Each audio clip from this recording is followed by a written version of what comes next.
ओम श्री परमात्मने नमः। क्षेत्रज्ञ विभाग योग नामक 13वां अध्याय। इस अध्याय में ज्ञान सहित क्षेत्रज्ञ का विषय एवं ज्ञान सहित प्रकृति पुरुष के विषय के संबंध में बताया गया है। जो व्यक्ति शरीर, आत्मा तथा इनसे भी परे परमात्मा के अंतर को समझ लेता है, उसे इस भौतिक जगत से मोक्ष प्राप्त होता है।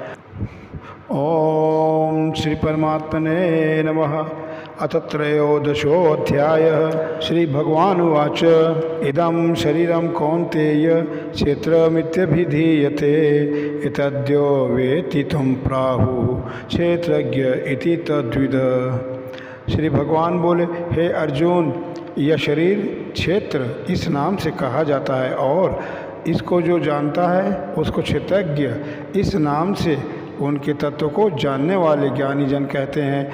जैसे खेत में बोए हुए बीजों का उनके अनुरूप फल समय पर प्रकट होता है, वैसे ही इसमें बोए हुए कर्मों के संस्कार रूप बीजों का फल समय पर प्रकट होता है। इसलिए इसका नाम क्षेत्र कहा गया है। क्षेत्रज्ञं चापि मां विधि सर्वक्षेत्रेषु भारत क्षेत्रज्ञ योर्ज्ञानं यतज्ज्ञानं मतं मम। हे अर्जुन, तू सब क्षेत्रों में क्षेत्रज्ञ अर्थात जीवात्मा भी मुझे ही जान, और क्षेत्रज्ञ को अर्थात विकार सहित प्रकृति का और पुरुष का जो तत्व से जानना है वह ज्ञान है, ऐसा मेरा मत है। तत क्षेत्रम यच्च यादृक्च यदि कार्ये यतस्य यत स च यो यत्प्रभावश्च तत्समासेन मे शृणु। वह क्षेत्र जो और जैसा है तथा जिन विकारों वाला है और जिस कारण से जो हुआ है, वह क्षेत्रज्ञ भी जो और जिस प्रभाव वाला है, वह सब संक्षेप में मुझसे सुन। ऋषिर्भिर् बहुधा गीतं छन्दोभिर्विविधैः पृथक् ब्रह्मसूत्र पदैश्चैव हेतुमद्भक्तिर्विनिश्चितैः। यह क्षेत्र और क्षेत्रज्ञ का तत्व ऋषियों द्वारा बहुत प्रकार से कहा गया है और विविध वेद मंत्रों द्वारा भी विभाग पूर्वक कहा गया है तथा भलीभांति निश्चय किए हुए युक्ति युक्त ब्रह्मसूत्र के पदों द्वारा भी कहा गया है। महाभूतान्यहकारो बुद्धिरव्यक्तमेव च इंद्रियाणि दशैकं च पंचचेन्द्रियगोचराः। 5 महाभूत अहंकार, बुद्धि और मूल प्रकृति भी तथा 10 इंद्रियां, एक मन और 5 इंद्रियों के विषय अर्थात शब्द, स्पर्श, रूप, रस और गंध, इच्छा, द्वेष, सुखम दुखम, संघातश्चेतना धृतिः। एतत् क्षेत्रं समासेन सविकारमुदाहृतं। तथा इच्छा, द्वेष, सुख, दुख, स्थूल देह का पिंड, चेतना और धृति, इस प्रकार विकारों के सहित यह क्षेत्र संक्षेप में कहा गया है। चेतना से आशय शरीर और अंतःकरण की एक प्रकार की चेतन शक्ति से है। अमानित्वमदम्भि त्वमहिंसा क्षान्तिराजवम् आचार्योपासनं शौचम स्थैर्यमात्मविनिग्रह। श्रेष्ठता के अभिमान का अभाव, दंभाचरण का अभाव, किसी भी प्राणी को किसी भी प्रकार भी न सताना, क्षमा भाव, मन वाणी आदि की सरलता, श्रद्धा भक्ति सहित गुरु की सेवा, बाहर भीतर की शुद्धि, अंतःकरण की स्थिरता और मन इंद्रियों सहित शरीर का निग्रह, शुद्धि से आशय, सत्यता पूर्वक शुद्ध व्यवहार से द्रव्य की और उसके अन्न से आहार की तथा यथा योग्य वर्ताव से आचरणों की और जल मृतिका आदि से शरीर की शुद्धि को बाहर की शुद्धि कहते हैं। तथा राग, द्वेष, कपट आदि विकारों का नाश होकर अंतःकरण का स्वच्छ हो जाना भीतर की शुद्धि कही जाती है। इंद्रियार्थेषु वैराग्य मनहंकार एव च जन्म मृत्यु जरा व्याधि दुख दोषानुदर्शनम। इस लोक और परलोक के संपूर्ण भोगों में आसक्ति का अभाव और अहंकार का भी अभाव, जन्म, मृत्यु, जरा और रोग आदि में दुख और दोषों का बार बार विचार करना, आसक्तिरनभिंगस्व पुत्रदारागिर्यादिषु नित्यं च समचित्तत्वनिष्ठानिष्ठोपपत्तिषु। पुत्र, स्त्री, घर और धन आदि में आसक्ति का अभाव, ममता का न होना तथा प्रिय और अप्रिय की प्राप्ति में सदा ही चित्त का सम रहना। मयि चान्यन्य योगेन भक्तिरव्यभिचारिणी विविक्त देश सेवित्वं मरतिर्जन संसदि। मुझ परमेश्वर में अनन्य योग के द्वारा अव्यभिचारिणी भक्ति तथा एकांत और शुद्ध देश में रहने का स्वभाव और विषयासक्त पुरुषों के समुदाय में प्रेम का न होना, भक्ति से आशय केवल एक सर्वशक्तिमान परमेश्वर को ही अपना स्वामी मानते हुए सर्वार्थ और अभिमान का त्याग करके श्रद्धा और भाव के सहित परम प्रेम से भगवान का निरंतर चिंतन करना अव्यभिचारिणी भक्ति होती है। अध्यात्म ज्ञान नित्यत्वम तत्ज्ञानार्थ दर्शनम एतज्ज्ञानमीति प्रोक्तम ज्ञानम यदतोन्यथा। अध्यात्म ज्ञान में नित्य स्थिति और तत्व ज्ञान के अर्थरूप परमात्मा को ही देखना, यह सब ज्ञान है, और जो इससे विपरीत है वह अज्ञान है, ऐसा कहा जाता है। जिस ज्ञान के द्वारा आत्मवस्तु और अनात्म वस्तु जानी जाए वह ज्ञान का नाम अध्यात्म ज्ञान कहलाता है। ये यम यतत् प्रवक्ष्यामि यज्ञात्वा अमृतमश्नुते अनादि मत्परम ब्रह्म न सत्य न सदुच्यते। जो जानने योग्य है तथा जिसको जानकर मनुष्य परमानंद को प्राप्त होता है उसको भली भांति कहूँगा। वह अनादि वाला परब्रह्म न सत ही कहा जाता है और न ही असत। सर्वत्र पाणिपादम तत्सर्वतो शिरोमुखम सर्वत्र श्रुतिमालोके सर्वमावृत्य तिष्ठति। वह सब और हाथ पैर वाला, सब और नेत्र, सिर और मुख वाला तथा सब और कान वाला है, क्योंकि वह संसार में सबको व्याप्त करके स्थित है। अर्थात आकाश जिस प्रकार वायु, अग्नि, जल और पृथ्वी का कारण रूप होने से उसको व्याप्त करने में स्थित है, वैसे ही परमात्मा भी सबका कारण रूप होने से संपूर्ण चराचर जगत को व्याप्त करके स्थित है। सर्वेन्द्रिय गुणाभासम सर्वेन्द्रिय विवर्जितम असक्तम सर्वभृच्चैव निर्गुणम गुणभोक्तु च। वह संपूर्ण इंद्रियों के विषय को जानने वाला, परंतु वास्तव में वह सब इंद्रियों से रहित है तथा आसक्ति रहित होने पर भी सबका धारण पोषण करने वाला और निर्गुण होने पर भी गुणों को भोगने वाला है। बहिरन्तस्य भूतानामचरं चरमेव च सूक्ष्मत्वात् दविज्ञेयं दूरस्थं चान्तिके च ततः। वह चराचर सब भूतों के बाहर भीतर परिपूर्ण है और चराचर भी वही है, और वह सूक्ष्म होने से अविज्ञेय है तथा अति समीप में और दूर में भी स्थित वही है। जैसे सूर्य की किरणों में स्थित हुआ जल सूक्ष्म होने से साधारण मनुष्य के जानने में नहीं आता है, वैसे ही सर्वव्यापी परमात्मा भी सूक्ष्म होने से साधारण मनुष्यों के जानने में नहीं आते हैं। समीप से आशय वह परमात्मा सर्वत्र परिपूर्ण और सबका आत्मा होने से अत्यंत ही समीप है, और दूर से आशय श्रद्धारहित अज्ञानी पुरुषों के लिए न जानने के कारण बहुत दूर हैं। अविभक्तं च भूतेषु विभक्तमिव च स्थितं भूतभर्तृ च तज्ज्ञेयं गतिषु प्रभविष्णु च। वह परमात्मा विभाग रहित एक रूप से आकाश के सदृश्य परिपूर्ण होने पर भी चराचर संपूर्ण भूतों में विभक्त सा स्थित प्रतीत होता है, तथा वह जानने योग्य परमात्मा विष्णु रूप से भूतों को धारण पोषण करने वाला और रुद्र रूप से संहार करने वाला है, तथा ब्रह्मा रूप से सबको उत्पन्न करने वाला है। विभक्त सा प्रतीत होता है से आशय जैसे महाकाश विभाग रहित स्थित हुआ भी घड़ों में पृथक पृथक के सदृश्य प्रतीत होता है, वैसे ही परमात्मा सब भूतों में एक रूप से स्थित हुआ भी पृथक पृथक की भांति प्रतीत होता है। ज्योतिषामपि तज्ज्योति स्तमसः परमुच्यते ज्ञानम ज्ञेयम ज्ञानगम्यम हृदय सर्वस्य विष्ठितम। वह परब्रह्म ज्योतियों का भी ज्योति एवं माया से अत्यंत परे कहा जाता है।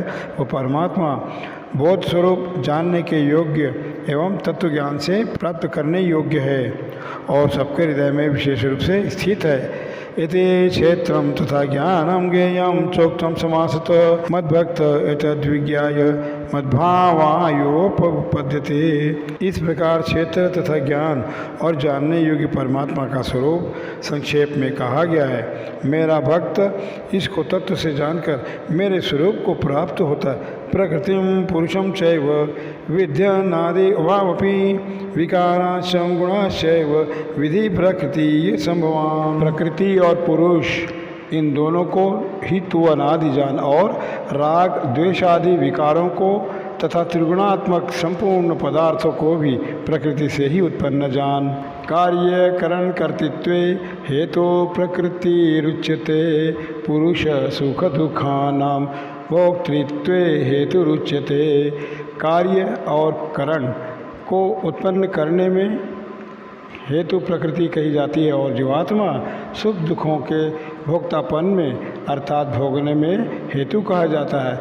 कार्य और करण अर्थात आकाश, वायु, अग्नि, जल और पृथ्वी तथा शब्द, स्पर्श, रूप, रस, गंध इनका नाम कार्य है और करण बुद्धि, अहंकार और मन तथा श्रोत, त्वचा, रसना, नेत्र और घ्राण, वाक एवं हस्त तथा पाद, उपस्थ और गुदा इन 13 नाम को करण कहते हैं। पुरुष प्रकृति स्थो ही भुंक्ते प्रकृति जान गुणान कारणम गुण संगोत्स्य सदसद्यो निजन्मसु।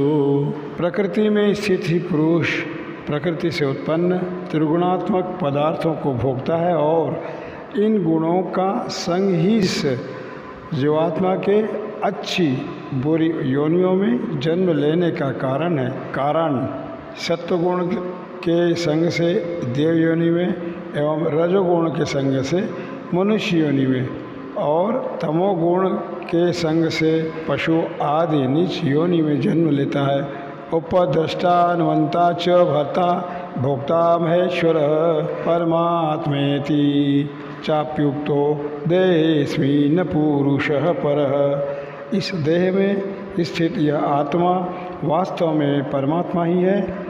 वह साक्षी होने से उपदृष्टा और यथार्थ सम्मति देने वाला होने से अनुमंता सबका धारण पोषण करने वाला होने से भर्ता जीव रूप से भोक्ता ब्रह्म आदि का भी स्वामी होने से महेश्वर और शुद्ध सच्चिदानंद घन होने से परमात्मा ऐसा कहा गया है। यह एवं वेति पुरुषम प्रकृति च गुणैः सह सर्वथा वर्तमानोपि न स भूयो भी जायते। इस प्रकार पुरुष को और गुणों के सहित प्रकृति को जो मनुष्य तत्व से जानता है वह सब प्रकार से कर्तव्य कर्म करता हुआ भी फिर नहीं जन्मता। ध्यानेनात्मनि पश्यन्ति केचिदात्मानमात्मना अन्ये सांख्येन योगेन कर्मयोगेन चापरे। उस परमात्मा को कितने ही मनुष्य तो शुद्ध हुई सूक्ष्म बुद्धि से ध्यान के द्वारा हृदय में देखते हैं, अन्य कितने ही ज्ञान के द्वारा और दूसरे कितने ही कर्म योग के द्वारा देखते हैं अर्थात प्राप्त करते हैं। अन्ये त्वमेव जानन्तः श्रुत्वान्येभ्युपासते तेपि चाति तरयन्त्येव मृत्यु श्रुतिपरायणः। परंतु इनके दूसरे अर्थात जो मंदबुद्धि वाले पुरुष हैं वे इस प्रकार न जानते हुए एवं दूसरों से अर्थात तत्व के जानने वाले पुरुषों से सुनकर ही तदनुसार उपासना करते हैं और वे श्रवण परायण पुरुष भी मृत्यु रूप संसार सागर को निसंदेह तर जाते हैं। या वह संजायते किंचित सत्वम स्थावर जंगमम क्षेत्र क्षेत्रज्ञ संयोगात द्विधि भरतर्षभ। हे अर्जुन, यावन मात्र जितने भी स्थावर जंगम प्राणी उत्पन्न होते हैं उन सबको तो क्षेत्र और क्षेत्र के संयोग से ही उत्पन्न जान। समम सर्वेषु भूतेषु तिष्ठतं परमेश्वरं विनश्यस्त्व विनश्यन्तं यह पश्यति स पश्यति। जो पुरुष नष्ट होते हुए सब चराचर भूतों में परमेश्वर को नाशरहित और संभवों से स्थित देखता है वही यथार्थ देखता है। समम पश्यन् हि सर्वत्र समवस्थितमीश्वरं न हीनस्त्यात्मनात्मनं ततो याति परां गति। क्योंकि जो पुरुष सब में संभाव से स्थित परमेश्वर को समान देखता हुआ अपने द्वारा अपने को नष्ट नहीं करता, इससे वह परम गति को प्राप्त होता है। प्रकृतेव च कर्माणि क्रियमाणानि सर्वशः यः पश्यति तथात्मानं कर्तारं स पश्यति। और जो पुरुष संपूर्ण कर्मों को सब प्रकार से प्रकृति के द्वारा ही किए जाते हुए देखता है और आत्मा को अकर्ता देखता है वही यथार्थ देखता है। यदा भूत पृथक भाव मेकस्थमनुपश्यति तत एव च विस्तारम ब्रह्म संपद्यते तदा। जिस क्षण या पुरुष भूतों के पृथक पृथक भाव को एक परमात्मा में ही स्थित तथा उस परमात्मा से ही संपूर्ण भूतों का विस्तार देखता है, उसी क्षण वह सच्चिदानंद घन ब्रह्म को प्राप्त हो जाता है। अनादित्वा निर्गुणत्वात् परमात्मा यमव्ययः शरीरस्थोपि कौन्तेय न करोति न लिप्यते। हे अर्जुन, अनादि होने से और निर्गुण होने से यह अविनाशी परमात्मा शरीर में स्थित होने पर भी वास्तव में न तो कुछ करता है और न लिप्त ही होता है। यथा सर्वगतं सौक्ष्म्यादाकाशं नोपलिप्यते सर्वत्रावस्थितो देहे तथात्मानोपलिप्यते।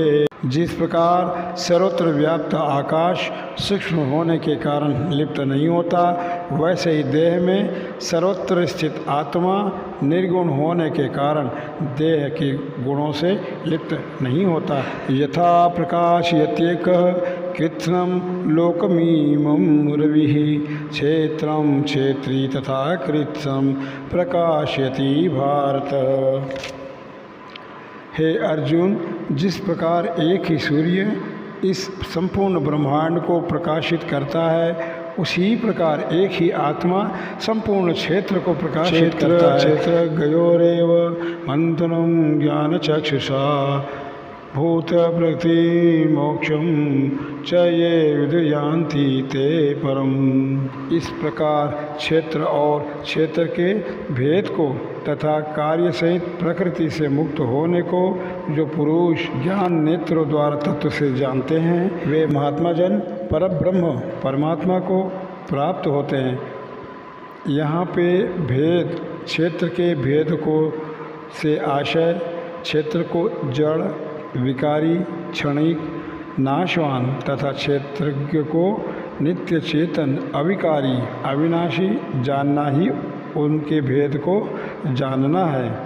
ओम तत्सदिति श्रीमद्भगवद्गीता सुपनिषत्सु ब्रह्म विद्याया योगशास्त्रे श्री कृष्णार्जुन संवादे क्षेत्र क्षेत्रज्ञ विभाग योगो नाम त्रयोदशोऽध्यायः। जय श्री कृष्ण।